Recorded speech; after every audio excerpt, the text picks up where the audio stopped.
So being around a lot of matches and running matches, what equipment do you see fail on people? I mean, obviously you're at a comp and that's the worst time for anything to fail. But what are those parts so that people can maybe prepare for that? Scopes, I see, and this is from, any manufacturer. It's man-made, right? It's mechanical, so everything's going to fail eventually. But, if you get kind of a lower end scope, and it's not, company specific or anything, but if you spend $200 on a scope, don't expect it to hold up for very long on a real rifle. What's that? What tends to go out? Is it like the gears and the... Yeah, some of them, they don't adjust anymore, or they don't hold zero, so your rifle may be pointing in the same spot, but your optic is aiming somewhere else. So just getting, a decent scope held in some decent rings, and you don't have to spend a ton of money. It's a pretty good time to be a long-range shooter. We have a lot more options than we did even 5 years ago. So there are lots of good, affordable options out there for scopes. The other thing, triggers. Triggers work great, when you're shooting on the range, just having fun with your buddies. But when you take it to a match and it's windy and it's out in the desert, or there's a lot of that fine dirt that just gets into everything, that's when the triggers start going down. And again, a lot of companies, they're all reputable, but you can only stuff a trigger with so much dirt before something goes wrong.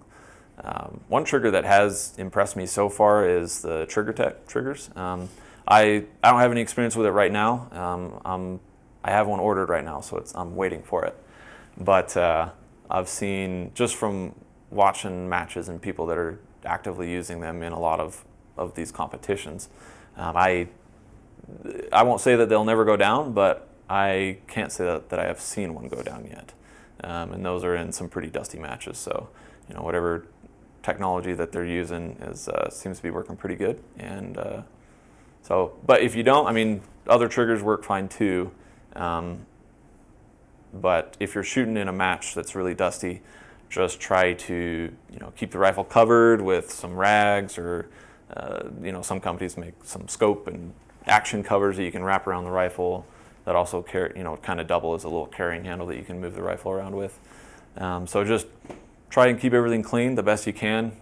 Bring some lighter fluid or something like that to try and flush out the trigger if it does start hanging up on you a little bit, or even just bringing a backup trigger isn't a bad idea, because just like anything, it's man-made, it's probably going to fail eventually, and if you're shooting competitively, you're putting a lot of rounds down, and versus a recreational shooter compared to a competitive shooter, there's just a lot more rounds going down range. The equipment's just getting used a lot more. So do you see a lot of scopes going down? Triggers. Anything else? Like, what's the third? Maybe extractors, I guess you could say, or magazine feeding issues. With the magazines, it's more of sometimes a cartridge thing. Some cartridges, may not feed if they have steeper shoulders. Some magazines don't like dirt in them as much as other ones. And that comes back down to practice with your gear and find out So get out. If it's a super windy day, still go out and shoot. A lot of people try and avoid windy days because they don't hit as many targets. But that's probably going to be the best learning experience for you, is seeing, is failing and learning how to overcome those failures, and so you're prepared for the next time. But just keep everything clean, and magazines, feeding issues. A lot of that boils down to the relation between the action and the chassis, or the bottom metal of whatever you're running. But extractors sometimes go down as well. So.